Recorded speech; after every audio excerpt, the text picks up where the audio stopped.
thank all of you for coming this evening. I'd also like to thank the Open Society Foundation, our partners in the face-to-face programs, as well as the Info USA Center here in Bratislava and the University Library for providing us with the locale for this event this evening.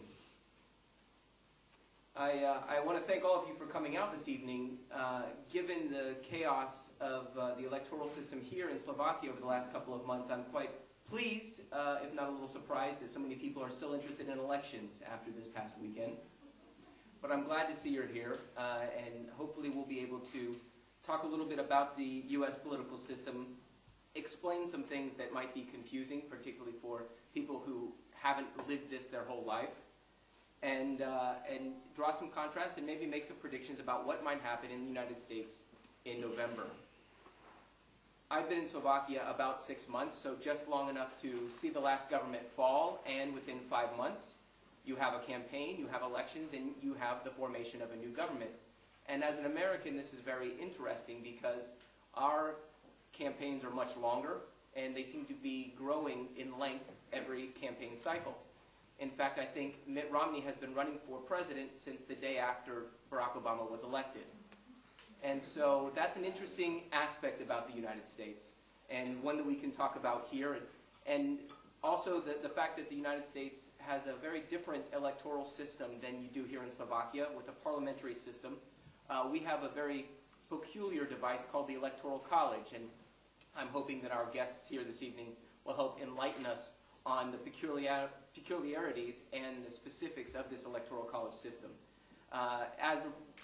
Based on the Electoral College system, we actually have an indirect method of voting for president, so it is not one election in the United States, but actually more than 50 little elections. And so the result can be that you might actually have an individual who does not receive the majority of the vote nationwide become president. And I believe this has happened 4 times in our history. The most recent and probably most famous in 2000 when Al Gore won the popular vote, but of course George W. Bush became president. We can discuss that. But first we want to get to know our panelists here, so I'll do a brief introduction. First on my right we have Tomáš Vasilko. He is the foreign desk editor at the daily newspaper SME. In his extensive journalistic career, he's covered many important international issues, such as Kosovo's 2008 Declaration of Independence, the Greek strikes in Athens, and, most importantly for tonight's discussion, the American presidential election in 2008. Adding to his expertise, the United States Embassy in Bratislava recently sent Tomáš to the United States on a 2-week program about the electoral system. So he is one of the resident experts on the U.S. electoral system here in Slovakia, and we're very pleased that he could join us this evening. Next, we have Dr. Costas Panagopoulos. He is Assistant Professor of Political Science and Director of the Center for Electoral Politics and Democracy at Fordham University. He's a leading expert on campaigns and elections, on voting behavior, public opinion, and campaign finance, and was part of the decision desk team at NBC News during the 2006 election cycle. He's also a former candidate for the Massachusetts State Legislature himself in 1992, and he offers courses as well on campaign management and strategy, message development, and political communication. Next we have Vincent Harris, who has advised some of America's most prominent elected officials and business leaders. He began his online activity in 2004. He created a very popular blog that then became sort of a business for him. And he has Harris Media, which is growing to a successful company that has offices in Austin, Texas, and Tallahassee, Florida. Florida being a major swing state, so he can talk about that as well. He's a strong believer in the power of the internet as a tool to influence the public arena, and Harris Media's success has been noted in numerous publications. His expertise stretches from practical application to academia, and he's currently working on a PhD at the University of Texas. And specifically, his academic research is centered on citizens' use of the web to engage governments in campaigns. And finally, we have Dr. Erik Láštic. He is Senior Lecturer at the Department of Political Science at Comenius University. He teaches courses in constitutional politics in Slovakia and on U.S. politics. His previous research has focused on direct democracy and new member states within the EU. His current projects deal with legislative politics in Slovakia and surveillance in democratic societies. His latest book is Referendum in Slovakia, which analyzes constitution and political history of referenda in Slovakia. So thank you to all of our guests here this evening. And what I'd like to do first is maybe discuss a little bit about the Republican race as it is currently progressing now in the United States. We'll move on then to the general election, and if we have time, we might even touch on some of the congressional aspects of our elections. We'll also leave plenty of time, of course, for questions from the audience. So I guess one of the first things I'd like to do, particularly for our audience here, is discuss a little bit about the political system, and particularly two words that can sometimes be a little bit confusing. So I'd like to turn the first question to Dr. Panagopoulos. Could you discuss a little bit the difference between a primary and a caucus? Sure. First, let me just thank you for your kind introduction, and to thank the embassy and the partnering organizations for putting this event on. I also want to thank the audience for attending. It's very encouraging and refreshing to me to see how much interest there is in American elections abroad. I wish there were as much interest on the part of Americans for elections overseas as there is amongst our counterparts elsewhere. So thank you very much for coming and for your interest. So this is a fascinating question, and I think that it's something I feel quite passionately about on a personal level. But let me just explain the difference between primaries and caucuses, some of the most basic differences. It's really, the main difference is how the election process actually works, and how votes are aggregated and expressed in elections. So a primary election is simply a standard election in which there are ballots with the names of candidates written on them, and voters go into the voting booth and check off their preferences in a private setting and put it into a box, and then we open the box and count the ballots and produce a winner, or see what the distribution of preferences is. A caucus is somewhat different in that a group of people registered at a precinct, or which is what we call the jurisdictions in which people are registered in the United States, the lowest possible level of jurisdiction is a precinct. They will go to a room, perhaps a room like this, and there's a precinct captain there who is kind of managing the process. And each of the campaigns is allowed to have a representative at a caucus, and those representatives can speak and make speeches and try to persuade people there to support them. And at that point, the people who are there attending the caucus can talk to themselves, talk amongst themselves, or ask questions, etc. At some point, they'll either write down their preferences or move to different corners of the room to indicate which candidate they support. And then there's an opportunity for movement and change of opinion, change of preferences. You might see your neighbor in one corner of the room supporting Gingrich, and he's waving you over, trying to get you to visit, to vote with them. Or you might see that the other campaign is handing out brownies at the other corner. And basically, there's all this opportunity for movement. So there's two basic differences. One is that preferences are not, the final expression of preferences doesn't happen until the end, when all of the movement has stopped, usually after about 2 hours or so.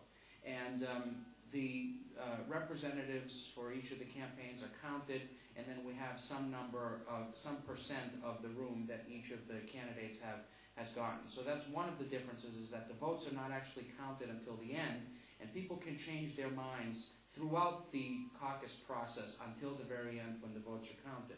The other main difference is that none of this occurs in secret.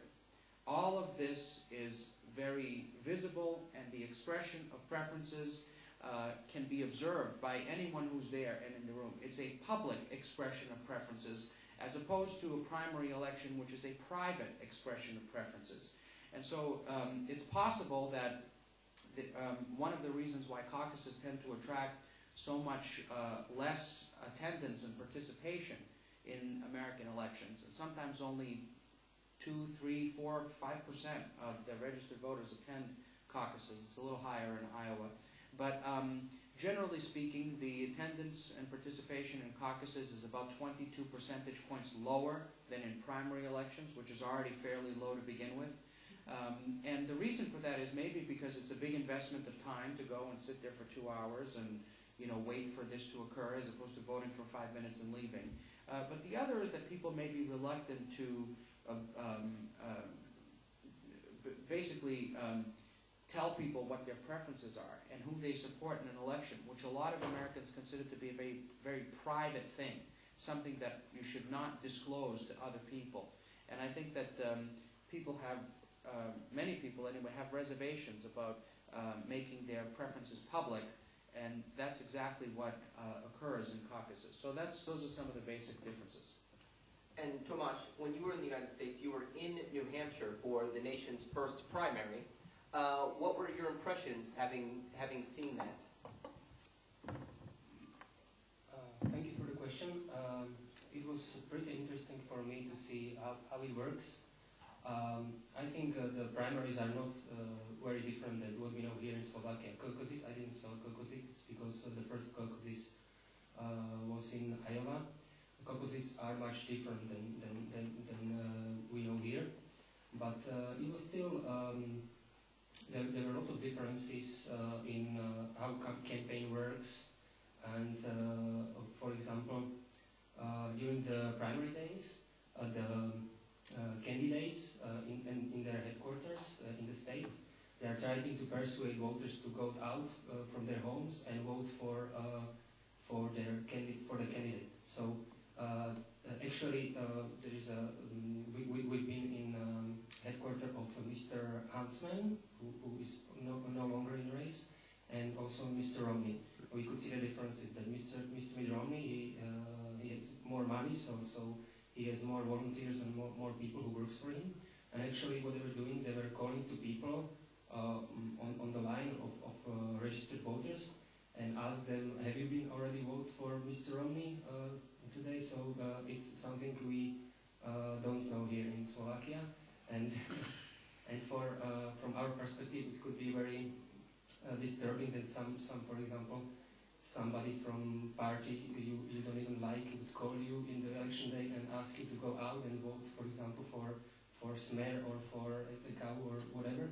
But for Americans, they're more used to it. And sometimes also they are asking the voters whether they have some sort of transportation, how they can go to the polls and vote. And if they say, for example, I would vote for Mr. Romney, but unfortunately I have no time or I have no car to get there. And in the United States, the public transport system is not so good as in Slovakia. So they send car with a driver to take him to the polls and back. And I speak with one guy who said that during democratic elections in 2008, he made 10 trips to the voters and back to vote for Mr. Obama. So this is only one of interesting parts. The other interesting parts for me was also campaigning. That the teams who campaigned for their candidates were more tolerant. For example, the Mitt Romney had a big meeting in a gym in a primary school, and in front of the door, the main entrance, there were a small group of voters who had slogans against Romney that he's not good and call him liar, call him flip-flopper, which means that he was telling something else what he's telling right now. So and the people just go ahead, and there were no clashes or no fights. And I don't think I can imagine that you would campaign against Mr. Fico in front of the voters of Mr. Fico. So these are only some interesting differences between the Slovak system and primary system in New Hampshire. So can I add one thing about caucuses and primaries is that the decision about whether a state has a primary or a caucus is made by the state, and it's made by the parties within that state. So you actually have some states in which the Democratic Party has a caucus, the Republican Party has a primary, or vice versa. This raises one of the interesting complications about the American political system that Matthew alluded to, which is that we do not have standardized election procedures in the United States. We have election procedures that are managed at the state level, and even within the states, the parties have, during the primary phase, the opportunity to exercise significant control over how they organize their contests. And Erik or Vince, would either of you like to add anything to the primary caucus discussion or how things work in that sense in the United States? No.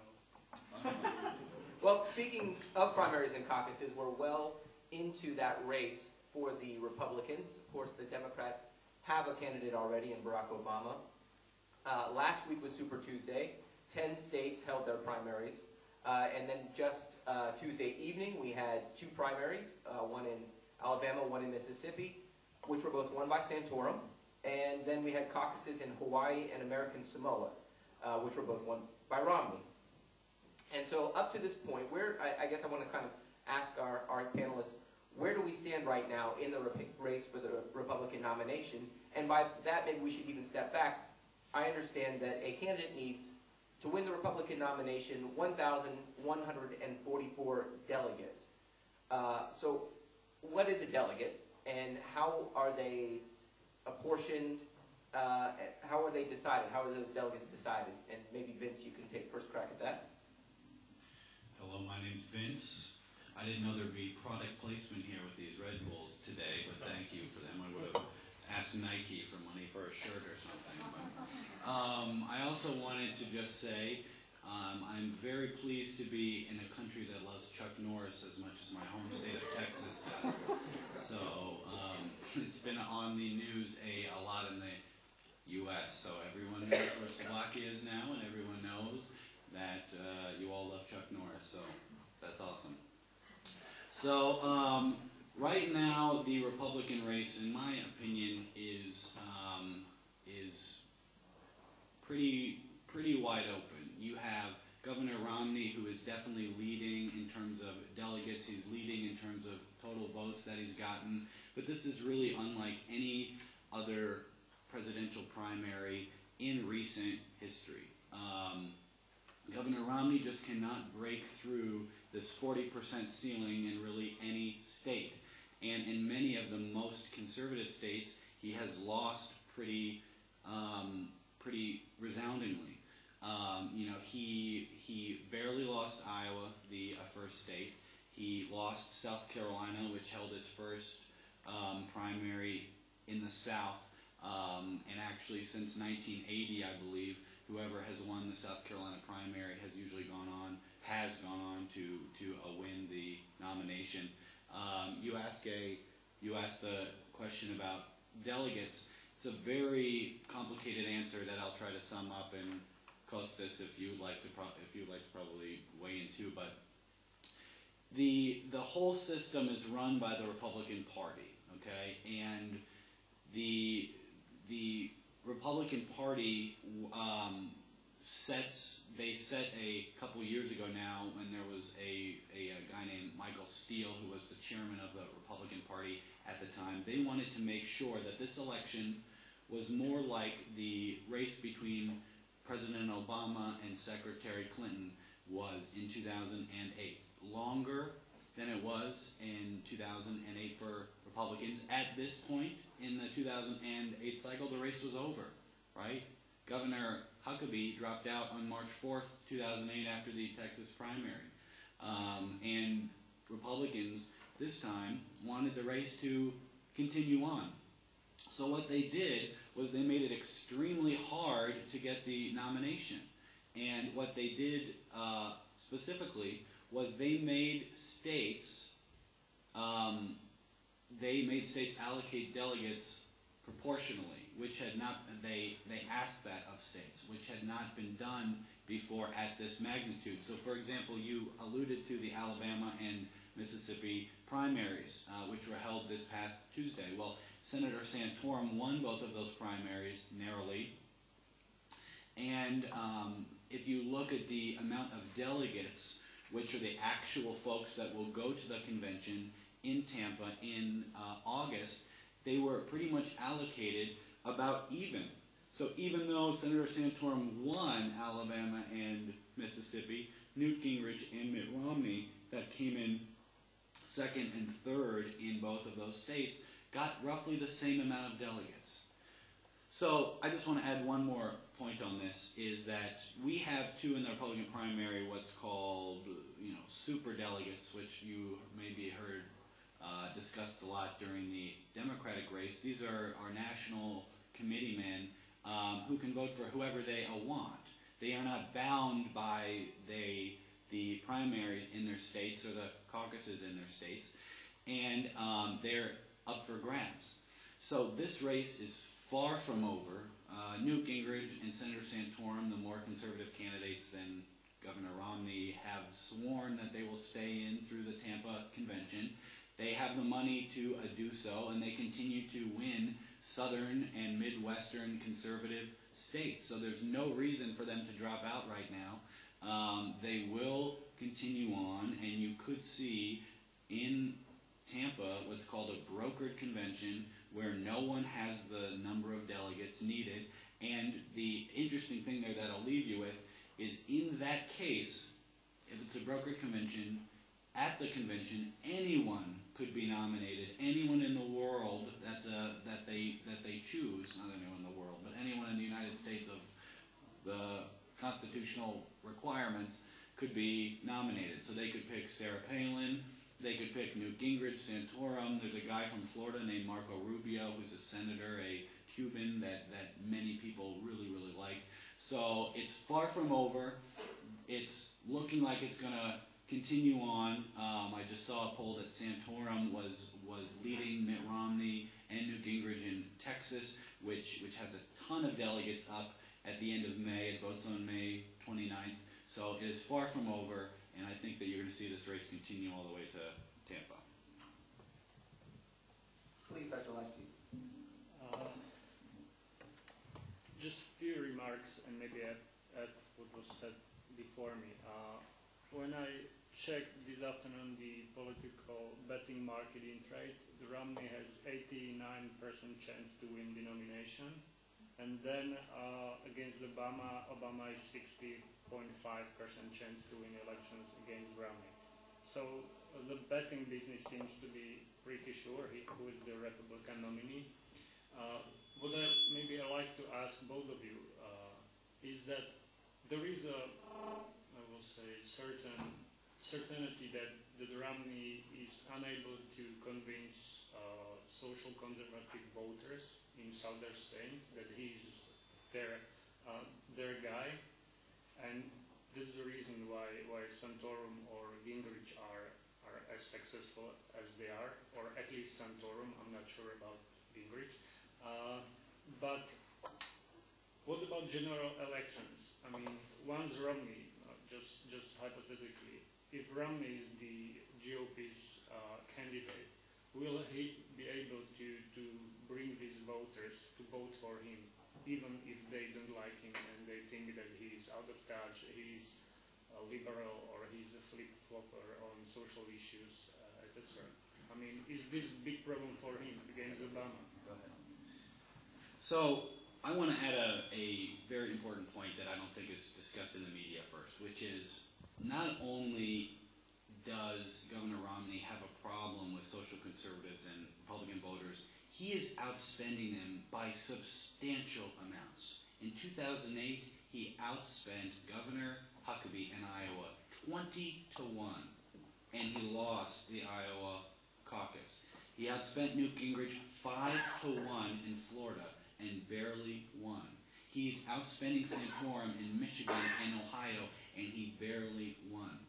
Okay, millions and millions and millions of dollars more than these people, and he's losing or he's barely winning. He has a serious, serious problem with the conservative base, and it's not just the social conservative base, but there are some people that even attack him on the fiscal Wall Street stuff. He's in Wall Street today raising money from Wall Street bankers. Okay, there's a lot of Republicans, some that have issue with that. So to your question, sir, was about the general election. I think right now, I saw your 60 to 34% in trade. I think the general election is up in the air. No one knows what's going to happen. President Obama, there are good reasons why he would get reelected, and there are good reasons that the Republican would get reelected. And I think that all comes down to what the economy looks like.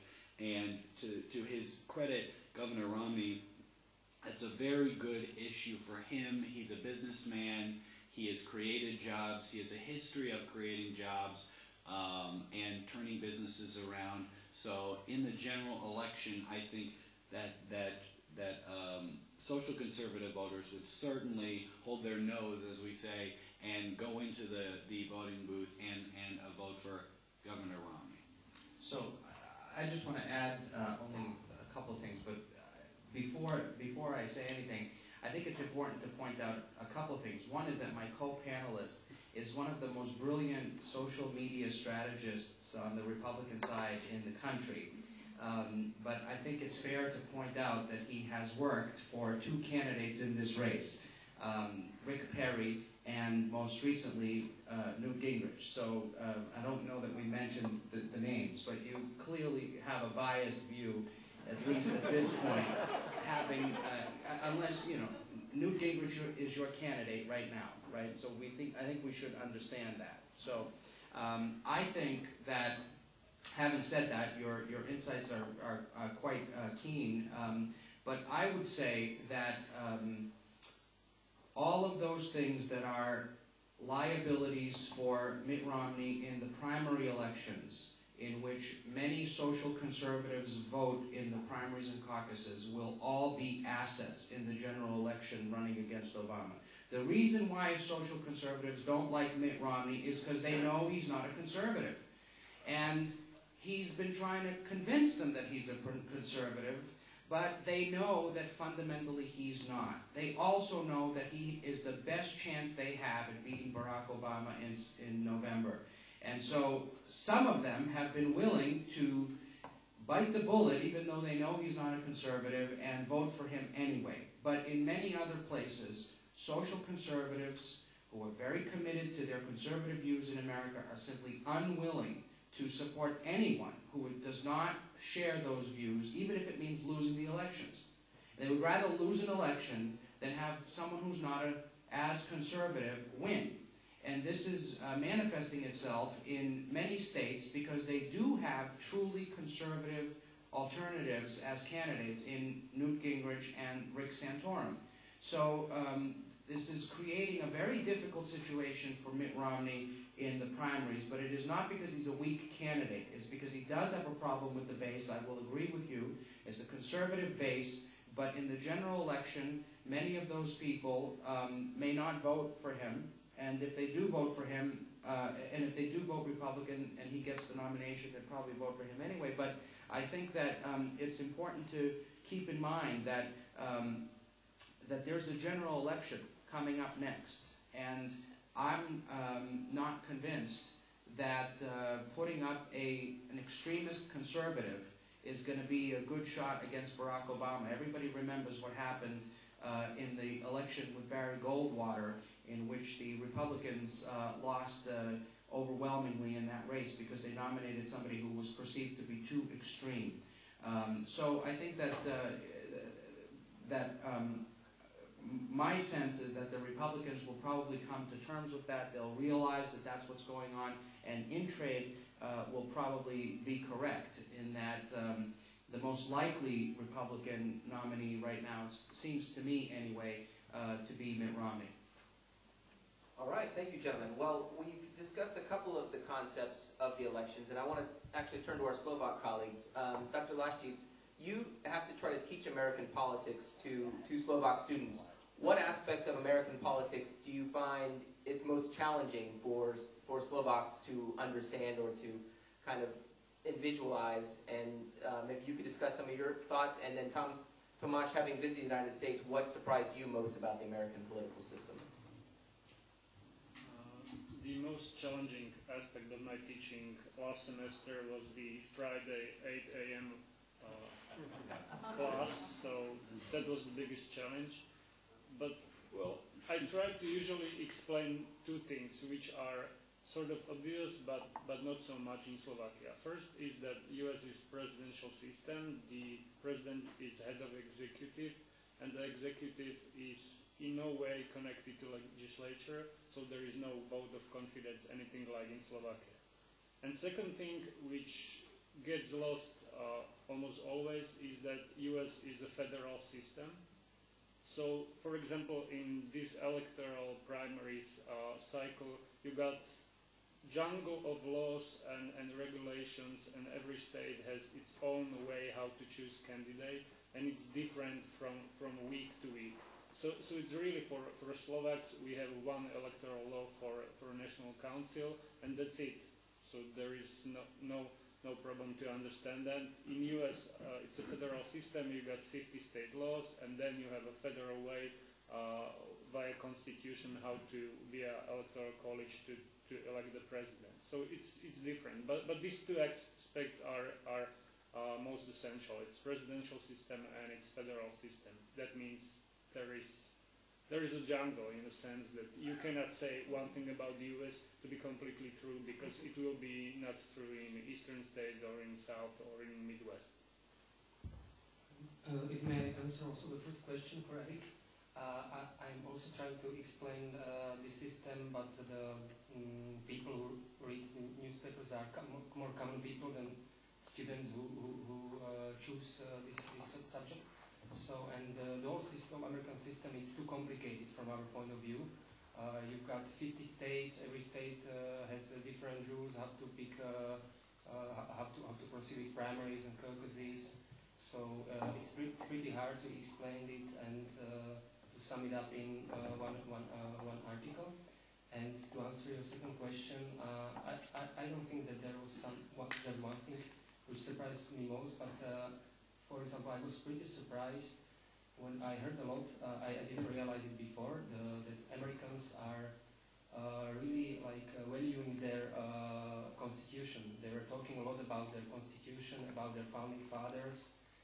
It's nothing like in Slovakia. We were talking about our founding fathers, and our constitution would change more times than American constitution, which is like 220 years old. So, and for example, I was speaking with the Tea Party guys, and they were speaking a lot about the rules which founding fathers said in constitution, and today's government are changing it. And also I was speaking with the guys from Occupied Movement, and they were telling the same. So you can see that two different parties, two different sides, right wings, left wings, and they're referring to the constitution. I didn't realize it before, so it was pretty surprising. Well, I'm glad that you raised the Constitution and the Founding Fathers of the United States. There is one individual who mentions the Constitution and Founding Fathers frequently, but who hasn't been mentioned yet this evening, and that's Ron Paul, who is also running for the Republican nomination. And so what is his role, I guess, within the Republican nomination? What might he play by continuing to run? And he has run as a third-party candidate in the past. What are the likelihoods that that might happen again? And what effect would that have on the elections? Well, if he runs as a third-party candidate, it's going to guarantee Barack Obama will be reelected, and he knows that, and the Republican Party knows that. So I would be very surprised if that happens again. I think one of the reasons why Ron Paul is still in this race is he has a personal commitment to making sure that his ideas and his points of view are part of the national debate. But I think the reason why voters are attracted to him, and he has tremendous success. His prominence on the internet is quite high. It's the highest of any of the Republican candidates. If you track who's following him on the internet and contributing money to him on the internet, it's very, you may know more about this, but he's very popular, particularly on the internet, particularly amongst young people, and it's no different from what it was in 2008. He had more internet prominence in 2008 than any of the other Republicans as well. So I think what people like about Ron Paul is that he's free, is that he expresses his views in a way that is very different, and in a way that he's passionate and he's energetic, and he clearly has a commitment to his views, and even if they disagree with him, They find it refreshing that somebody is willing to speak their mind and to take positions that are sometimes controversial or difficult and defend them, and that they often don't hear this from the other candidates who are so packaged by their political consultants and other advisors. And so it's a very refreshing change for Americans to see somebody like that in the process. But at the end of the day, I think that while he may stay in it until the very end to make sure he continues to get the word out, he's unlikely to, there's probably a very good practical reason why he's not likely to cause much trouble for the Republicans as well. He has said that he's retiring from his position as a member of the U.S. House of Representatives from Texas at the end of this cycle. He's not running for re-election, but his son is a U.S. Senator in the Republican Party. And I think that he would be very reluctant to potentially damage the future of his own son in the Republican Party. And so I think making a decision that could effectively result in the Republicans almost being guaranteed to lose this election is not something that would sit well with the Republican Party elite. So I doubt, for very practical reasons, that he would be, toy with the idea of doing that. I've been asked about Dr. Paul a lot here in Slovakia, especially at universities where students seem to really like him. He's really almost a non-factor in the Republican primary, though, at this point. He has yet to win any state, not one single state. He has come in dead last in an overwhelming majority of those states. He has much less delegates than Newt Gingrich, Rick Santorum, or Mitt Romney does. He's actually doing worse in a lot of ways than he did in 2008. I'm pretty sure from what I've seen that he's raising less money online than he did in 2008. But what Costas just said is completely correct. His son is a Tea Party darling. His son just stood up. Actually, it was a big thing in the United States with the TSA, or at the airport they go and they, there's been all this drama because they pat you down and they now make you take off your shoes and all these things. And he refused to do that at the airport in Kentucky a few weeks ago. And all the very conservative people gave him a whole lot of credit for that. He stood up to the big government and all this stuff. So, both Dr. Paul and his son, who's Dr. Paul too, I believe, they have a very enthusiastic base. But in this primary, he's really, really almost a non-factor at this point. May I add something about my experience with supporters of Mr. Paul? As was said, his base is really enthusiastic, and he has the most active supporters. For example, in New Hampshire, there were guys who traveled from California to New Hampshire to campaign for him, and the other guy was standing in the main crossroad in Concord, capital of New Hampshire, in the -2 degrees Celsius for a couple of hours, just holding a banner with his name and try to get more votes for Mr. Paul. So definitely his supporters are really big fan of him. But that's part of his problem is a lot of times, I remember when I was in Iowa in 2008, it felt like there was more people from out of state supporting Dr. Paul than voted for him in state. So he does have a big supportive base online that never seem to come out to vote for him and that support him because of his views on marijuana, mostly, I would say, and then some of his foreign policy positions as well. Dr. Láštic, I want to ask you a question on how you kind of explain to your students. Dr. Paul represents the libertarian wing of the Republican Party. His son is big within the Tea Party wing of the Republican Party. Within the Democratic Party, you have moderates, you have progressives. In the United States, we have two parties with many factions, whereas in a parliamentary system, you have many parties, and often in the United States, if a new party emerges with a good idea, they get absorbed by a country, by one of the major parties. In countries like Slovakia, you often see parties splitting and forming new parties. So what are your kind of perspectives on how that affects the difference in the political systems? Any easier questions for me?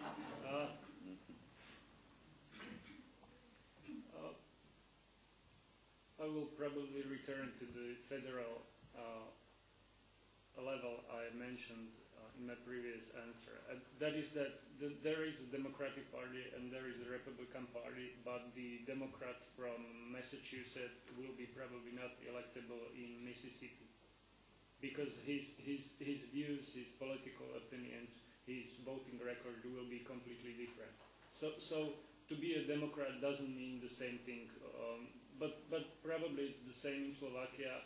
What we do not have here is this kind of American obsession with the voting records, so that anything you do, any public record you leave as a public persona will be used against you in someday. So that means that you have to be really careful what you are saying in the public, what you are writing in public, what is your voting record.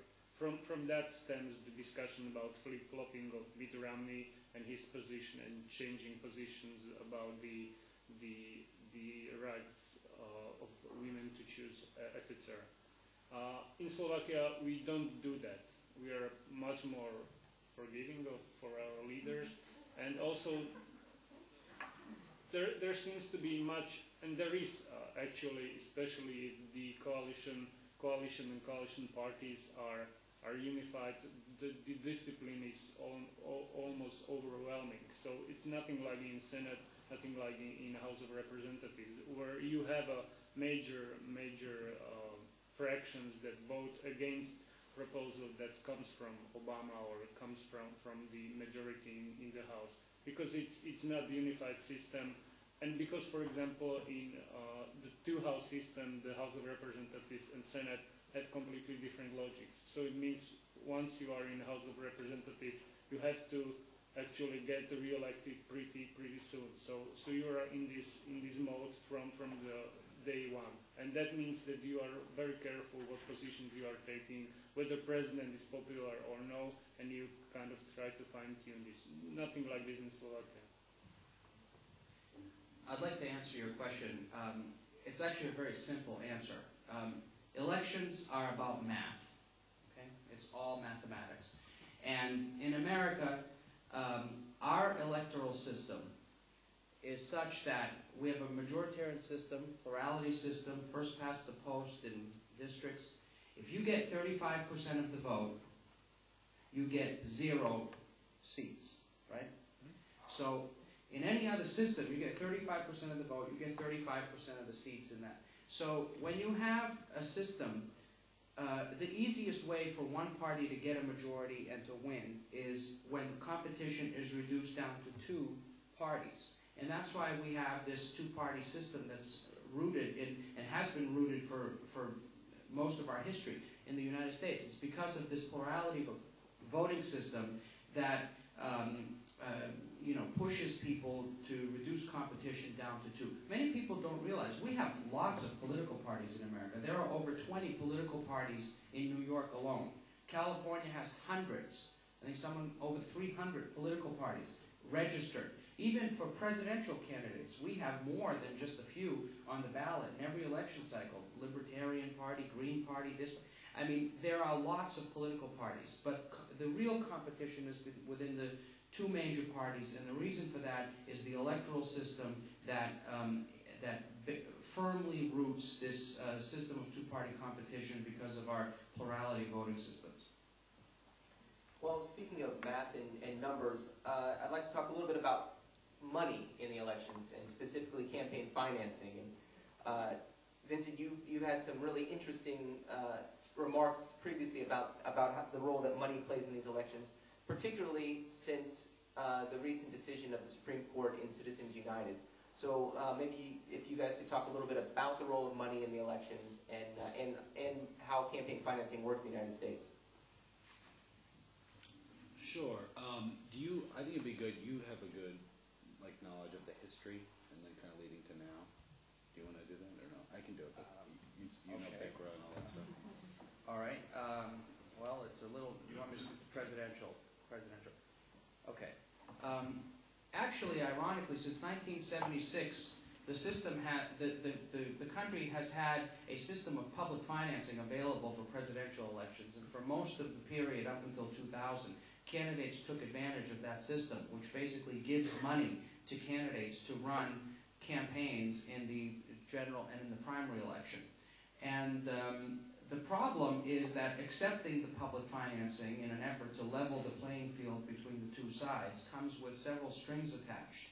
One of those strings is that candidates can't spend more than a certain amount in the primaries in the country as a whole, so there's an aggregate limit to what they can spend. And the other constraint is that they cannot spend more than a certain amount in each state. And that is determined by how populous those states are, what the population in those states are.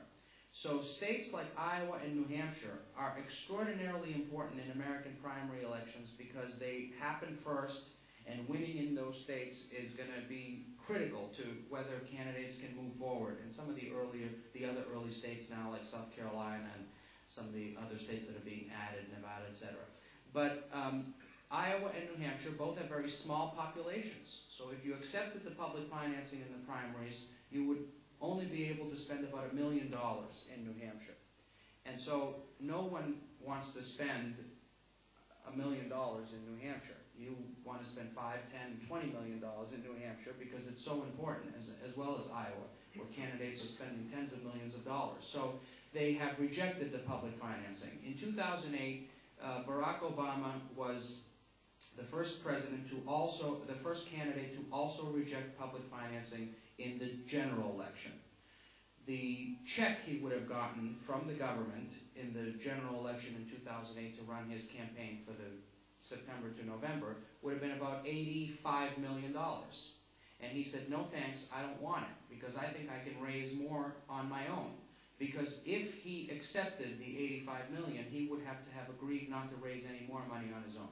So he ended up raising about $375 million in the general election and spending it. But McCain took the public financing, and so he was severely outspent campaign to campaign in the 2008 election. So basically the system of public financing is completely defunct. It's no longer working, and we have to figure out how to try to fix it. But now candidates are financing these campaigns on their own outside of the public financing system. And the internet allows them to do it, allows them to raise a lot of money, etc. But what many people don't realize is how regulated campaign finance is in America. Any individual cannot contribute more than $5,000 to a campaign. $2,500 in the primary and $2,500 in the general election. And there are aggregate limits to how many candidates you can contribute to at those maximum amounts. And so the only amount of money that any of the candidates could raise from any one individual is $5,000 maximum. And corporations cannot contribute directly to campaigns. So some people who have a lot more than $5,000 they want to give to be influential have no option to give to a campaign. So they've been giving this money to super PACs, which can raise unlimited amounts of money from people as well as other corporations and things, and spend it on behalf of or in support or against the candidate, provided they do not coordinate with the campaigns, provided that there's no cooperation between the campaign and these super PACs. The problem is that it's unclear whether there really is coordination, and the super PACs might be getting some guidance from campaigns even if there's no explicit coordination. So it's a real issue because many of these super PACs are now spending even more than the candidates are spending. For example, in the Gingrich campaign, the pro-Gingrich super PACs have spent much more money than the Gingrich campaign has raised and spent on its own. So it's a real question, and this was all facilitated by the Supreme Court decision in Citizens United. So I want to add a few things. One, we have a very sort of complex finance system, and it's pretty messed up, honestly. I mean, you are limited in, as Costas mentioned, you are limited in how much you can give to a candidate, but if you're a millionaire, you can give yourself as much as you want. So Governor Romney can write himself and has a big check, or you mentioned John Huntsman, who in fact no one was donating to, because he never was doing well in the polls, so he had to write himself a huge check to just stay in the race through New Hampshire. Okay, so that's one thing. The second thing is this cycle is unlike any other cycle that's really ever existed, because before you could not legally, explicitly raise all this money and go out on TV and say, vote for Mitt Romney, or vote for John Huntsman, or Mitt Romney is a bad guy, he's a liberal from Massachusetts, blah, blah, blah. You could not do that before through organizations that could take unlimited money. That's where the Citizens United decision is so important, because now these super PACs are out there explicitly raising tens of millions of dollars, able to go on TV, and yes, outspending candidates themselves. So candidates and campaigns are doing things now like releasing their TV ad schedule out on the internet so that these super PACs that can't legally coordinate with them are seeing what messages that they're doing, and then they can go and choose to hopefully, you know, run on the same issues that the campaign is. But it should be very clearly noted that these billionaires that are funding, and they are billionaires, many of them, that are funding these candidates, they cannot legally coordinate with the campaign. So that is where the sort of fuzzy thing is right now, is that someone from the Newt Gingrich campaign could not go to the super PAC and say, hey, this is our plan to win, these are the type of people we need, can you help and run these ads? The other thing that I'll add is what I do on campaigns is run the online side of campaigns. So Newt Gingrich has raised over $10 million online from small dollar donors. Over 90% have come from people that have donated $250 or less. President Obama created really this small dollar donor phenomenon. Some would say Howard Dean in 2004. And John McCain before that in 2000. And John McCain before a little bit, but President Obama, I mean, really brought this to the forefront, and to his extreme credit, I mean, he continues to just lead really the entire field in terms of his ability to really understand the internet and put these small dollar donors together. So it's the internet is becoming more and more important in getting folks across the country, you know, hundreds of thousands of people. Newt Gingrich has had over 175,000 donations, and he's one candidate. So I mean, there's literally hundreds of thousands of Americans that are donating small dollar donations to these campaigns, and that really is something new in the past 10 or so years. I wonder if either of our Slovak colleagues would like to kind of give your perspectives on campaign finance in the United States. I actually had somebody compare the most recent Slovak election. You had the 99% party that claimed they spent no money on advertising, and instead of civic society had spent all the money on their behalf, and so Slovaks have created their first super PAC in a sense. It's a very good remark. First Slovak Political Action Committee. Two remarks. I mean, Mitt Romney, I read, spent in Florida, just in Florida, on TV advertisement over $15 million. This primary. So that means that will be about a total of what Slovak party spent before parliamentary elections. So it's really, really different. Second thing is that here in Slovakia, we usually are very, very skeptical about our political system, about our laws which are regulating the political process, especially campaigns, elections, etc. I will say that we are no different to any other Western democracy. I mean, elections are becoming more and more expensive, and the people who have money are eager to donate money, but are looking for ways how to not manipulate law, but create a legal environment that will allow them to donate money. This Citizens United decision of Supreme Court, to me, struck me as really naive, that the court recognizes that the corporations are people and they can donate to political campaigns, but they also believe that there will be no coordination between them and the candidates. I think it's out there. And I think the Stephen Colbert, the Comedy Central Network, created this great, not parody, but really made a good fun of it. That it's really, it makes electoral process more and more expensive, and I'm not sure about the implications, and we will see. Probably this will be the most expensive American election in history. I'm not sure whether we can raise the bar more and more. It's possible. And the last thing about this political action committee, yeah, that's the loophole in Slovak law, which allowed the civic association to run a TV campaign, which basically supported the political party, but political party said, sorry, we had nothing to do with it. So it's the first one. We'll see whether this model will be imported from the state.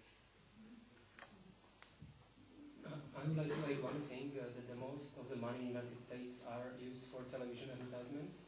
It's the most important thing for elections and for candidates, how to get votes.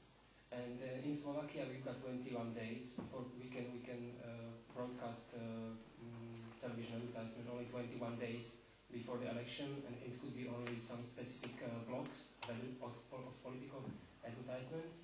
So that's the difference. In the United States we can broadcast political advertisement in television all the time when we want. So there's a big difference. That's also the reason why there are not so much money in Slovak elections than in your elections. And of course, America is a much bigger market. Okay, thank you. One note for our guests here to speak slowly. Our interpreters are gasping for air, so we'll be kind to our interpreters. The Electoral College, it's not where Mitt Romney did his undergraduate. Maybe we can explain it a little bit more for our colleagues here, because this is something so complicated many Americans don't fully understand what it is. And so maybe first a background about the Electoral College, and then we can talk a little bit about the strategies that are created by the Electoral College, and then what will ultimately be the swing states in this upcoming election.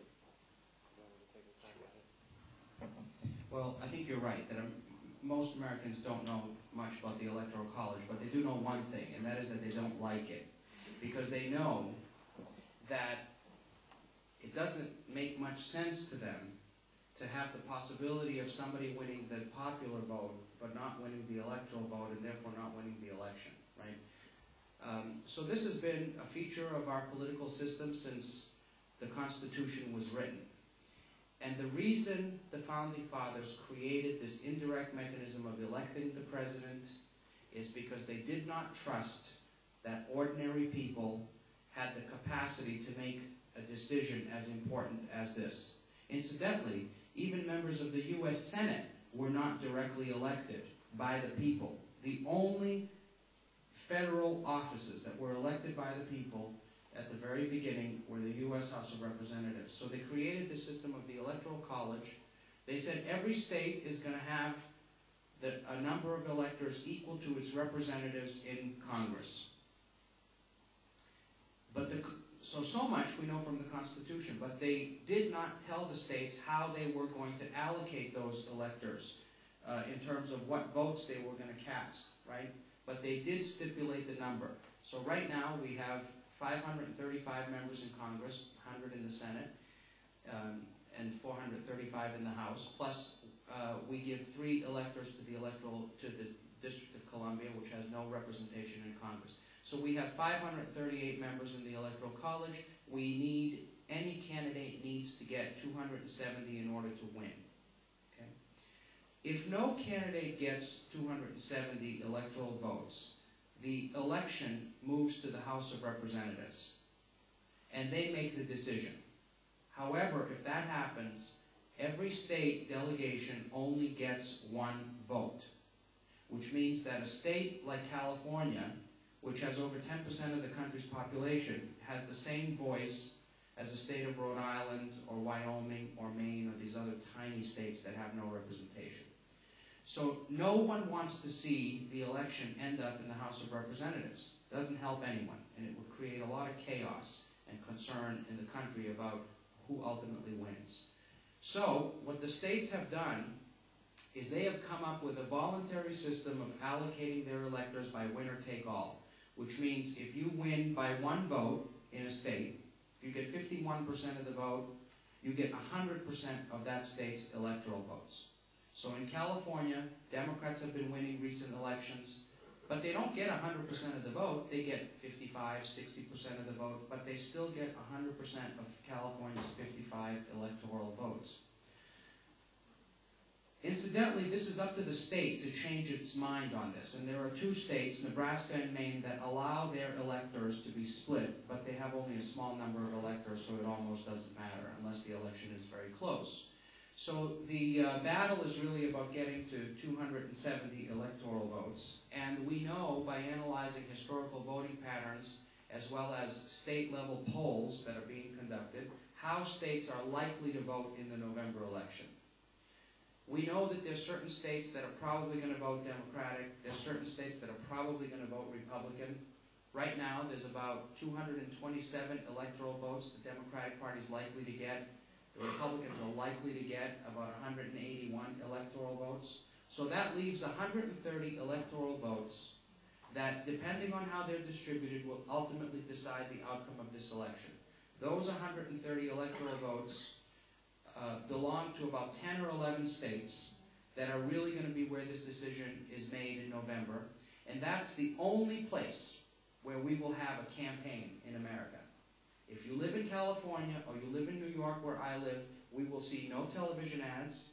We will have no campaign, for the president anyway. We will see absolutely no visits from the candidates because all of the attention on by both parties is focused on these swing states, these battleground states. And some of them are familiar battleground states from other cycles. They include Florida, which has the most electoral votes, 29 of the swing states, and Ohio, which has 18. But there are other important swing states, including Pennsylvania with 20 electoral votes, some smaller states like New Hampshire and Iowa also. Missouri, North Carolina has a number of electoral votes. Virginia is a swing state. So those are Nevada, Arizona, about 10 or 11 states that are really going to be where this election is decided. Yeah, I'll just add that since President Obama has gotten elected, Florida, Ohio, Pennsylvania, and Virginia, that are swing states, have all elected very, very conservative Republican governors since President Obama has been elected. So these are swing states. President Obama carried all 4 of those states in 2008, but right after, the states elected very conservative governors. So it's going to be very interesting this cycle to see, and honestly it depends on who the nominee is, what's a swing state. If Governor Romney is the nominee, states like New Hampshire, Pennsylvania, some of the states more up north will likely become the more battleground states. Senator Santorum, one of his selling points to everyone is if he gets the nomination, he's a blue-collar guy who represented the state of Pennsylvania, and he's trying to say that he comes from a state that has a lot of labor and unions. So he's trying to say that he could put Michigan, Ohio, Wisconsin, and Pennsylvania into the Republican category. Speaker Gingrich thinks that if he's the nominee, he'll carry the South, where he's from, Virginia, North Carolina, and Florida, which went for President Obama. So really a lot of this, and you'll even see, usually, except for in 2008 really, someone picks their vice president a lot of times based upon, this notion of them picking someone from a potential swing state to bring the electors. So that's where you could see whoever the Republican nominee is picking someone. They're saying either the governor of New Mexico, who's a woman, Susana Martinez, or this senator from Florida, Marco Rubio, because they have ties to those states, and they could help put those states in the column for the Republicans. Can I add that one of the criticisms of the Electoral College is that people who live in swing states, like me, that those votes don't really count in the presidential election, because the only votes that count are the ones cast in the swing states. So, and that's basically true. If you look at strategic behavior with finite resources on the part of the campaigns, they have no reason to reach out to people in states where we know what's going to happen. So why don't we get rid of the Electoral College? Why is it that it hasn't been scrapped in 250 years, even though no one likes it? Well, the reason for that is because that would require a constitutional amendment. And in America, constitutional amendments are very difficult to pass. We've only passed, you know, a couple dozen or so, about 40 or so, whatever we're at now, in our history. But one of the reasons why a constitutional amendment would be difficult is because it would require enough support from the states that would need to bring in the support of smaller states, less populous states. Right now, the small states are advantaged by the current electoral college system, because since they have equal representatives in the Senate, 2 senators for every state, the minimum number of electors in the electoral college is 3, right? So those states have an advantage because of the equal representation in the Senate, and that's how the number of electors is determined. If we got rid of it, and if we allowed their influence to be based on their population, some states that have only a small percent of the voice in the Electoral College would have even smaller, even less influence in a system in which you know, every vote would count, because their population is so small, right? So they have no reason, they have no incentive to vote for a constitutional amendment to abandon the Electoral College.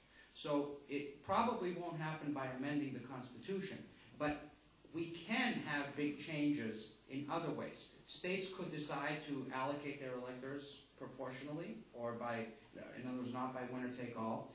But also, there's a number of states that have gotten together and said, look, if they're supposed to give all of the electoral votes to the winner of the popular vote in that state. But states have gotten together and said, if the winner of the popular vote is not going to win the electoral vote, like what happened in 2000, right? They are going to voluntarily change who they're going to award their electors to make sure that the electoral vote is consistent with the popular vote. Now that could create some pandemonium in the political system, but it's unclear what the penalty be for these so-called faithless electors who are supposed to support the winner of the popular vote, but who, if they don't, even though there's penalties in place in many states, in about 11 states you can go to jail if you don't cast your vote the way you're supposed to. But if enough states get together and do this voluntarily, they could change the outcome of the election, and it's unclear what the recourse would be for the country. I mean, would the Supreme Court throw them in jail or otherwise change the outcome of that election? I don't know, right? And maybe after the election's over, it'd be too late. And I'll just add that on that point, during the 2000 election, the Bush campaign hired security and folks to watch constantly the electors in Florida to make sure that they were going to vote for George Bush on the day when they were supposed to. I mean, they had people outside of their houses. They were watching them with security to make sure that they were going to vote the way that Florida ended up going. Yeah, because if 1 or 2 had changed their votes, it would have changed the outcome. And incidentally, if you do the mathematical calculations and combinations, there is a chance in 2012 that we could end up with one candidate, with both candidates getting 269 electors, in which case it would go to the House of Representatives. So mathematically, given the swing states as we see them now, it's a possibility, right? And that would, I think that would create a lot of havoc. That would probably create enough of a national momentum for dismantling the Electoral College. I thought the 2000 election would have been enough to do that. But then when people like Hillary Clinton, who was pushing for getting rid of the Electoral College initially, when she realized how difficult that was going to be, she abandoned it, right? And the reason for it is just because it doesn't make sense for small states to support getting rid of it now. But I think if we have a system in which the election is decided by the House, and those states have as much voice as the big states, you're going to have a lot of big state, troublemakers. I've got two more questions before we throw it to the audience for their questions. And I'd like all of the panelists to give their thoughts. The first one is, what are going to be the main issues in the general election? And within that, you might want to discuss possibility of unemployment figures, gas prices, but also would issues like Mitt Romney's religion, should he be the candidate, play a role? And does race still play a role? Is Barack Obama's race still a role in this election?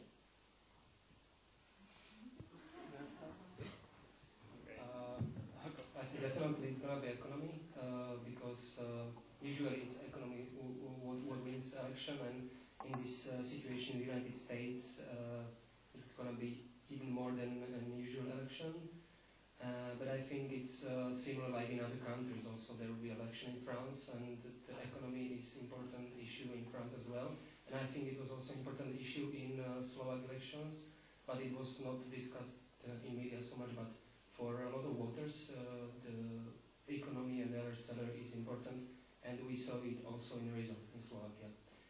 And the second question about race, I don't think the race of Mr. Obama was an issue 4 years ago, maybe for some voters, but in general it was not a big issue 4 years ago, and it definitely won't be issue this year. And about fate of Mr. Romney, I don't know definitely about this. I'll go and you correct us. I read often, and in Costas you mentioned that the US politics and the elections are about mathematics and statistics. The great guy who was the star of 2008 elections, Nate Silver, who does this. From baseball he moved to politics and did quite funny predictions about the race. He wrote an interesting article in fall last year about Obama's chances to be re-elected, and he mentioned that almost all of the voters in states share three major worries, we can say. One is whether Obama is actually up to the job. They all understand that he really inherited United States in a big mess, financial crisis, 2 wars, big budget deficit, etc., etc. But whether he is actually able to convince them that he is doing a good job, at least in some of these issues. That's the first thing. That is the job approval of the president. The second one he mentions, which is important, is the economy. And like in Slovakia and probably anywhere in Europe, Americans are scared and they care very much about the economy, and they are scared about their future, what's going to happen. So things like really GDP, unemployment gas prices are going to be important. And the third one, which he added to classic predictions, is this ideological position of candidates. So it's really important whether Romney is the GOP candidate or somebody else. Maybe brokered convention will convince Chris Christie or Jeb Bush to be a GOP candidate. It changes situation for Obama. So these three factors are going to play a role. We saw last 3 months that the Obama was getting more and more ratings in job approval, and it seems that the economy and some data suggest that the economy is starting again, so that's okay for Obama. Suddenly gas prices go high and Obama's ratings are going down. So it's really hard to predict, although I'm not sure what Obama has to do with gas prices per se, but somehow voters are connected these two things together. So it's all about the economy as of right now, and jobs and unemployment. And unemployment is still pretty high in the United States. It's very high in some of the swing states, Michigan, Ohio, some of these labor states. So that is definitely going to be the issue as of right now, unless something happens in the Middle East, potentially Israel, a war with Iran, or whatever would potentially occur there. All the economy. Let me speak to the other two questions on a personal note, not associated, again, with the campaign or anything, just my personal take. The religion issue is a big issue. It is. It's a big issue in the South. I went to an evangelical Christian school in Texas, and Governor Romney's religion is not viewed favorably in the South.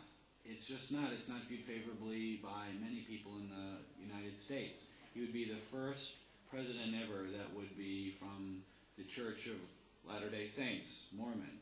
And some people have a very, very serious issue with that church.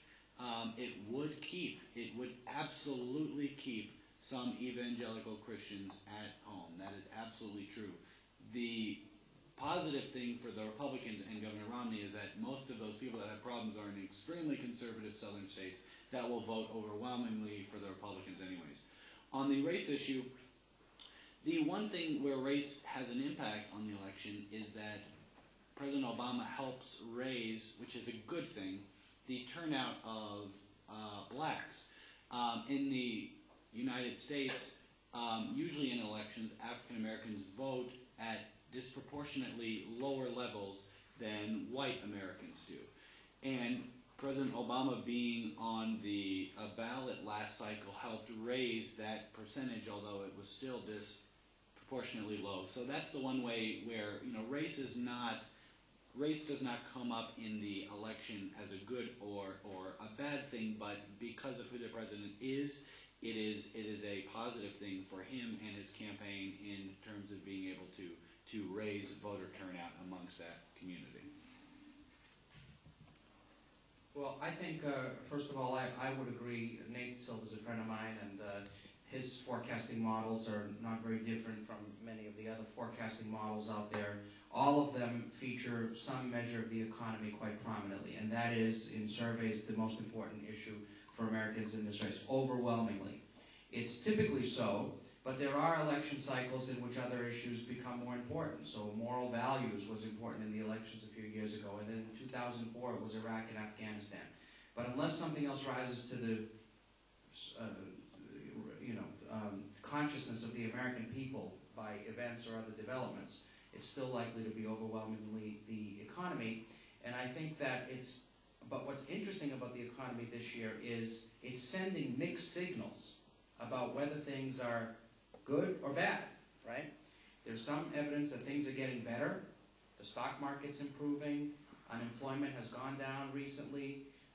We seem to be on an uptick, but on the other hand, unemployment is still low. The economic recovery is not as fast as people would have liked it to be.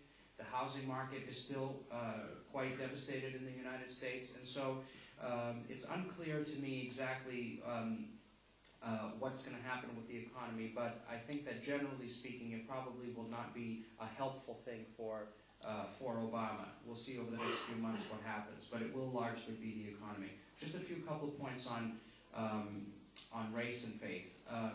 I think that for some voters, Mitt Romney's faith is going to be a roadblock, but I don't think that it's a deal breaker for most Americans. I think we moved somewhat. We had a national debate about this in 2008 when he was running. In fact, they had a debate about it in 1960 when his father ran for president, governor of Michigan. So we've been dealing with these issues, and I think that even though Americans aren't thrilled about the fact that he's Mormon, they can get past that. And I think that race is still could potentially play some role in this election cycle, not only for the turnout the turnout figure that you mentioned, which I think is very true, but in 2008, Obama got 53% of the vote, which, given how poorly the Republican Party was viewed by the country at the time, how unpopular George W. Bush was, and that the fact that the economy had been collapsing between September and November, I'm surprised he didn't get more than 53% of the vote. I'm surprised he didn't get 55, 56, 58% of the popular vote. And I think that at least part of that may have had to do with race. That hasn't gone away completely. In fact, I think that even the president's job approval ratings, some people could be viewing those through the prism of racial considerations. So. And I will just add to that, this is a sad thing, but there was a poll that just came out in Mississippi and Alabama that showcased that a very good percentage of people in Mississippi and Alabama said that President Obama was a Muslim. In this poll that just came out, did you see that? Yeah, he's saying 60%. I know it was a very high percentage. So there's definitely some wires crossed in some of these people's minds on facts about the president, and I think it's a very sad state of affairs still. One last question I want to touch on briefly before we open it up to questions, and actually, Vince, I'm tossing this softball to you, but if anybody else has any thoughts, please chime in as well. The role of new and social media in the elections, what are your thoughts on that, and how is it shaping up to influence or affect them? Yeah, thank you for that softball. Social media is really changing how political campaigns have been traditionally run. So the traditional campaign in the United States, really up until the 2004 elections, was buy a lot of TV and send some mail pieces and go on the Tonight Show.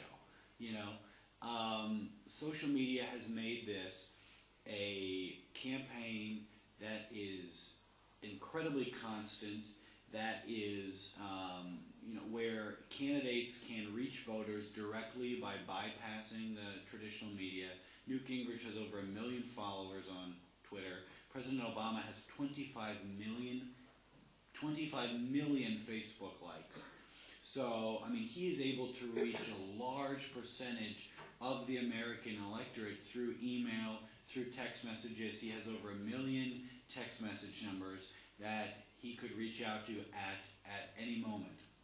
So social media and emerging technologies really are changing how campaigns are being run. You're seeing campaign budgets now being moved away from TV, not by large percentages, but towards social media. Speaker Gingrich is spending about 1/4 of his total budget on everything online. President Obama is spending record numbers of millions of dollars in online advertising. So campaigns, President Obama opened a digital office in San Francisco where a lot of our technology talent is. That is, the whole campaign office is just centered around technology and social media. He's hired professors in Chicago to help analyze data, both online and offline data, and integrate that into his online and social media presences. You're seeing Facebook now, where candidates used to put up, I like to call them contrast pieces, but you might call it negative campaigning, on Facebook now, on the, you are able to actually create entire Facebook pages that, showcase the history, for example, of Governor Romney when he was governor of Massachusetts, of his record from his birth all the way to today, which the Gingrich campaign did. Online is making everything very different than it used to be. Also in terms of fundraising, which I mentioned previously, really bringing in these small dollar donors that were much harder before, where you had to physically mail in a check or attend an event. Now you can just go online to either Facebook or wherever. And Americans are spending 8 hours a month on Facebook. That's a lot of time. 60% of Americans are on Facebook. They're spending 8 hours a month sitting there. That's on average. Some people like myself spend a lot more than that, So, you know, it is an amazing phenomenon, and it just continues to evolve. And I think eventually, you know, while TV is still incredibly dominant in Slovakia, in the United States, in Egypt, and around the world, you are seeing social media continue to just grow in importance. Anybody else like to add to that? I mean, I would agree with that. You guys are supposed to disagree with each other, not agree. Not on this. Not on this. I wouldn't dare. I mean, from Slovak perspective, there is almost nothing to add. I mean, Twitter is almost dead in Slovakia, or nobody knows it, or you have 50 followers and that's it. Facebook is more important, or can be important. Some parties used that in 2010 elections. For example, Freedom and Solidarity, SAS, use it quite well to communicate with their voters. But, for example, Smer, the party that won majority in the parliament, these elections has very limited Facebook profile, and it's really about traditional way of communicating. So we will be looking at your experience, and maybe in 10 years, who knows, Twitter will be big in Slovakia. Well, social media and just generally this new technology, it has and it will continue to change campaigns, but it's not going to replace tried and true traditional methods of political campaigning. In fact, for many years, the political parties were just running ads on television. They had abandoned the types of things that they used to do 50 years ago, which is knocking on somebody's door and asking them to support them. And when this was tested in academic studies, we found that one of the most effective things you can do is knock on somebody's door. I suppose I should have known this long before I was an academic, because when I was 19 years old, I ran for the legislature in Massachusetts as a candidate. And I didn't win the election, but I got 43% of the vote at 19 years old, and against a guy who had been in office for 12 years.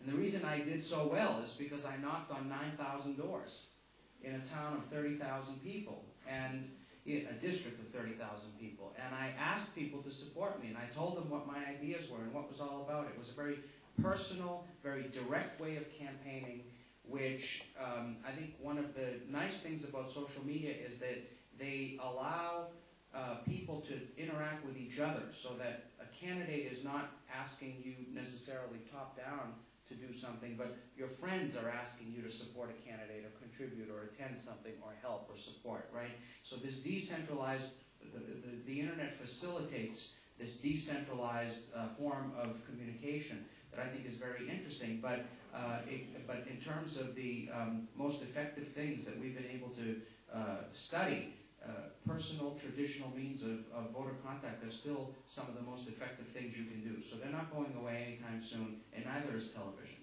So I just wondered if you could let us know, since you called me out before, what party you ran on as a candidate in Massachusetts. Not that it's relevant, but it was the Republican Party. and then I, worked in Washington for Senator Clinton as a congressional fellow. So reach your own conclusions. Well, flip-flopping aside, I'd now like to turn it over to the audience to see if we have any questions. Before we do, I'd like to mention that we will have an opportunity to have a glass of wine and chat with our panelists afterwards. So you're also welcome to save your questions for that venue if you so desire. And also, before we break this evening, I will ask all of our panelists for one last prediction for November, so that they can be thinking about that as you all pose your questions.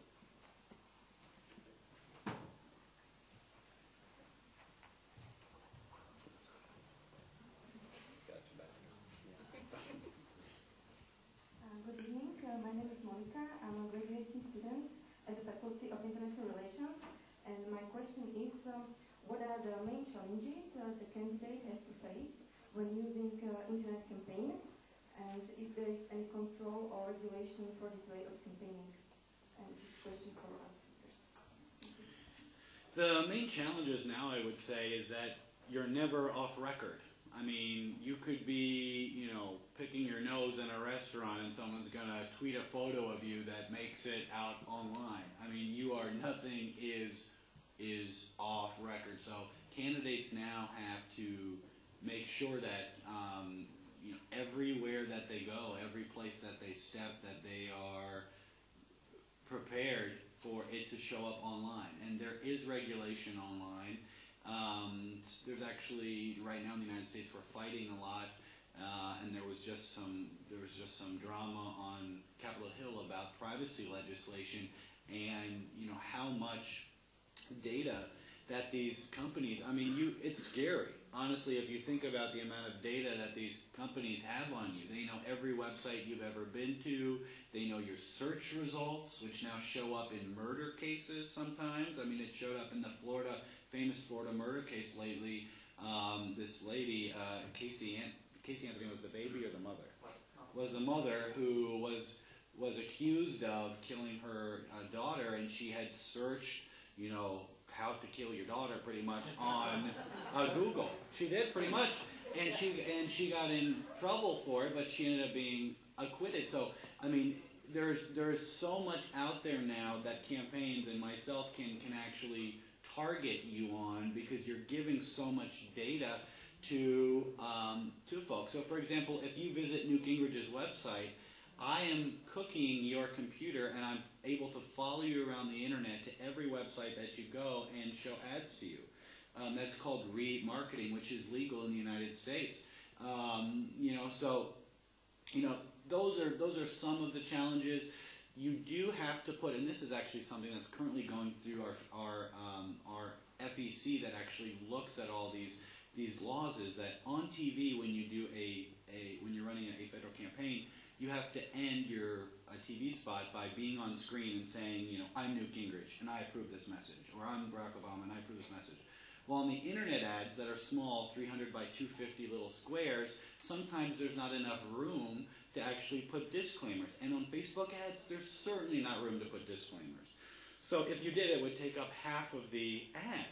So right now it's going through the legal process of, do you have to put a disclaimer, don't you? There's reasons to and not to. So right now I'm able to run ads for Speaker Gingrich that attack Governor Romney and go after Governor Romney, but no one knows who the ad is paid for. You just see the ad right there on Facebook. So it's really what we call the Wild West right now. No one knows really what the laws are. Everyone's trying to be safe about, you know, putting disclaimers on the ads online, but in some cases you're just not able to.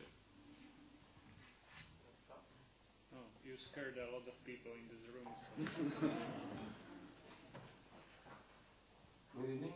First, I want to say hi to my former professor, Mr. Láštic. But the question is for American guests. It seems to me that the right has gone so much right that they don't like moderates anymore.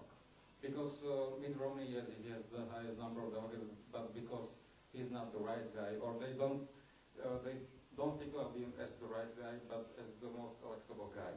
And after 3 years of presidency of Mr. Obama, we know that he is moderate. And the far left maybe not be too happy about it, but they will still support him in the large numbers. And that doesn't happen on the right anymore. For example, I don't think that the party would nominate someone like George Bush Sr. today. He was a great foreign policy thinker, and I would just have to say, well, we will bomb that. And that's it. Although they could, if there's a brokered convention, you know, he could be nominated. Yeah, he can be from the floor. But my question is, when did this happen and what is behind it? For both of them. Let me just say, I, like President Obama, I'm here with the U.S. Embassy. Many people do not feel that he's a moderate. And that is why he is down in approval ratings right now.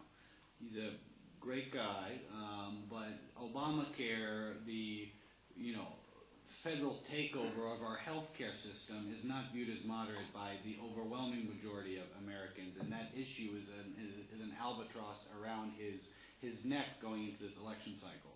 Regarding your first question, the Republican base certainly is not moderate. They're absolutely not moderate. These are conservative. I mean, just think of what we were talking about earlier with caucuses.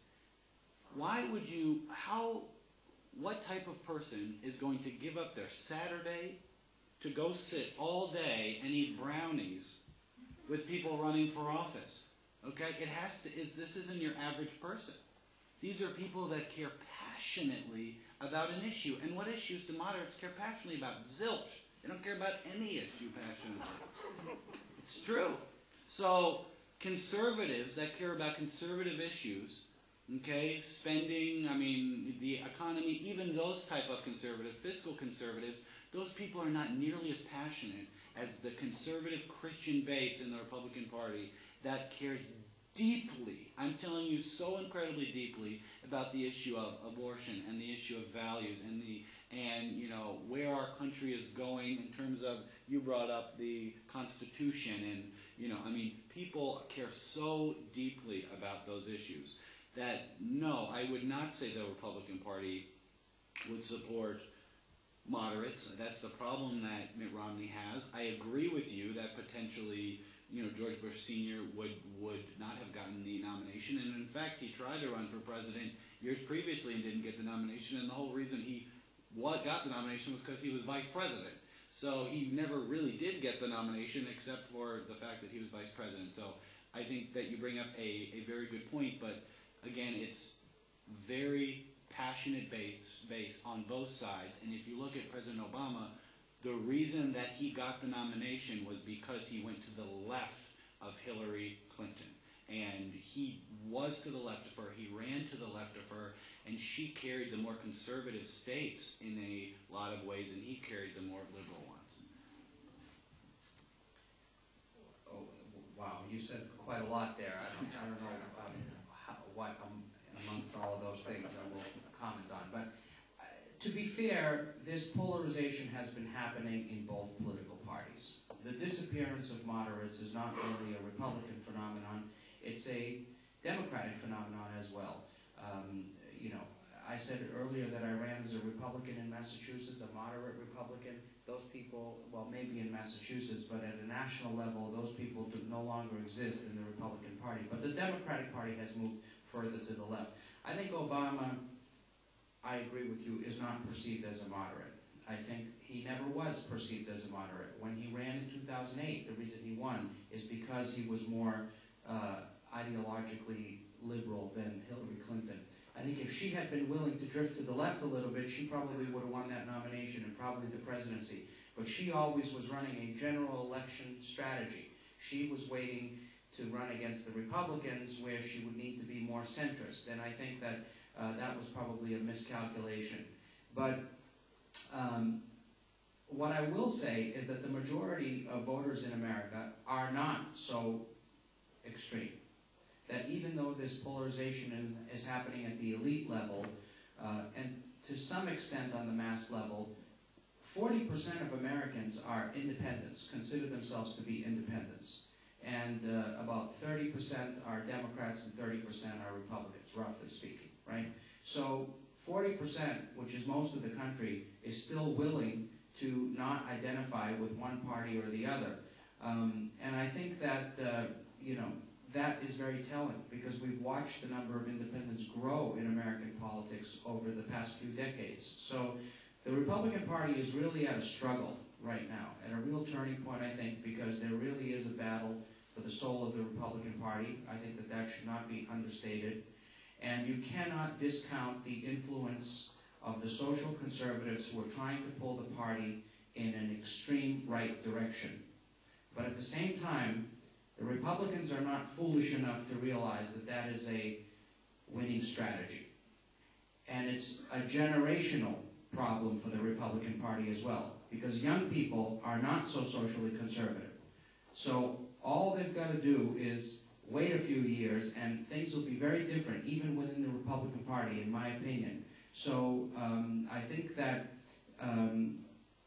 you know, Vincent is correct that these voters are very opinionated, they have very strong views, they're very passionate about these views, but it's important to realize that this is still only about a third of the Republican electorate. And even even most Republican voters would probably have some problems with some of these extremist positions on many issues, particularly social issues. Is that a fair representation of what's going on in your party? That's a Massachusetts representation.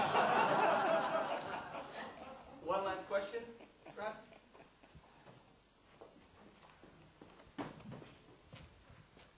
Thank you very much. My name is Michal. I'm from the Euro-Atlantic Center and the same faculty as Monica is. And I've got two perhaps simple questions. The first is about the electors. Who are they? I mean personally. And the second is when the United States will be ready for woman president. I mean, here in Slovakia we had Prime Minister woman. She served 2 years. When you will be ready for a woman as a president? Thank you much. Well, I think the country was ready 4 years ago, but it didn't happen. And I think the country's still ready. I think there's no real objection to a woman president when push comes to shove. I think if the right woman came along and were willing and available and interested under the right circumstances, that could happen. With respect to your first question, who are the electors? It really doesn't matter because they have such strict guidelines about what they are supposed to do, what they can and cannot do. There's really very little flexibility. I said earlier that they can be faithless electors, etc. But the truth is that, that would be very unlikely to happen, and only under special circumstances. But when you elect candidates in a particular state, they choose the electors, right? The candidate chooses the electors that they're going to send. Sometimes they're on the ballot. You can actually see their names, right? In the primaries and caucuses, you can see their names, just like you can see delegates' names in some ballots.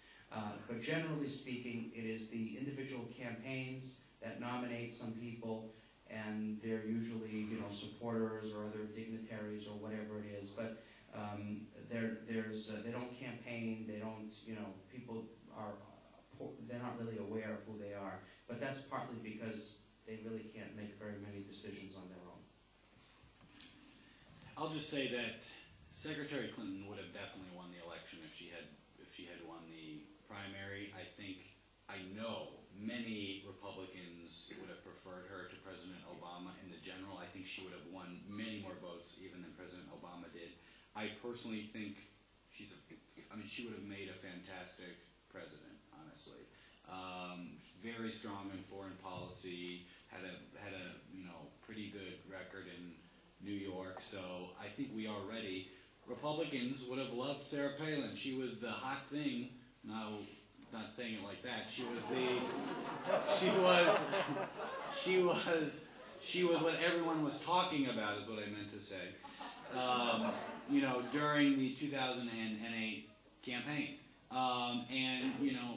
We still have a very favorable view of her. She could win in a brokered convention. People love her. Republican women love her. Republican men love her too. My wife dressed up as her for Halloween. So, we are ready. It's just about the parties, nominating. I think the real question is the country ready for a woman vice president? And I think we're also ready for that. Any further comments from our other guests? Okay, before we wrap up, I would once again encourage you to join us. We can continue the conversation while we have a glass of wine. You can continue to ask all four of our excellent panelists questions about the elections. But before we do wrap, I would like to go down the line and offer you the chance to give us any last thoughts and to make a prediction, perhaps. So please go ahead. Okay, so let's talk about predictions.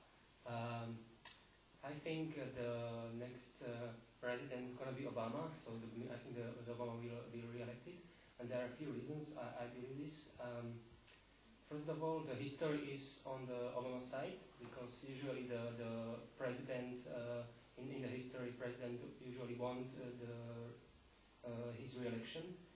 And I think it was 20 years ago when it was the last time when President George Bush Sr. Didn't win his re-election. And also, Obama is also a very good campaigner. So I think that's one point which plays for him. And he will have a lot of money. It's talking that he can reach $1 billion in his campaign, so it's going to be a new record for this season. And also, I don't think that Mitt Romney, because I do believe that Mitt Romney will be the nominee, I don't think that he is a strong candidate, and I don't think he can persuade independent voters, which are the most important in elections.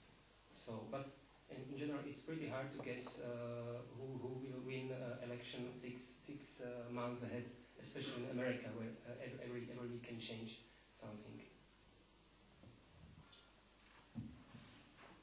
Well, it's pretty easy for a social scientist to predict elections well in advance, many months in advance. And so I won't give you my prediction, but I'll give you a prediction based on the forecasting models that exist, and most of them are projecting an Obama victory at this point. Now, they're also projecting a very close election.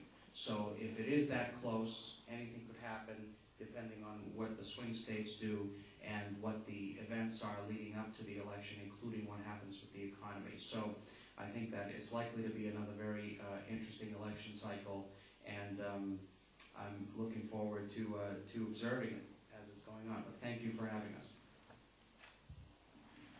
Thank you for having us. I'm going to go out on a limb here and say that my boss, Speaker Gingrich, will win the presidency, all 50 states in a sweep, 60% of the vote. And I'll see you in the White House. And on the moon colony. I refuse to predict for Slovak media about Slovak elections, but I'm a fan of US politics, so whatever. I think Obama with Clinton as a vice president candidate. Well, thank you very much. Very interesting predictions. When we have a chance to chat afterwards, you can ask Vincent, who will play him in the film adaptation after the elections. I want to thank all of our guests for being here this evening. If you could please give them a round of applause. I think they did a fantastic job. Thank all of you for giving up your evening to come and listen to us, and I hope you can join us outside. I'd like to encourage any of you to check us out online. We have a Facebook page called USA in Slovakia. The videotape of this panel discussion will be posted online, and we will also be able to give you information about future events such as this, and we hope you'll join us again. Additionally, we have some information about our Info USA Center just outside the door here. The Info USA Center is located here in the University Library, and so I encourage you to find out more information about that. So once again, thank you very much for joining us.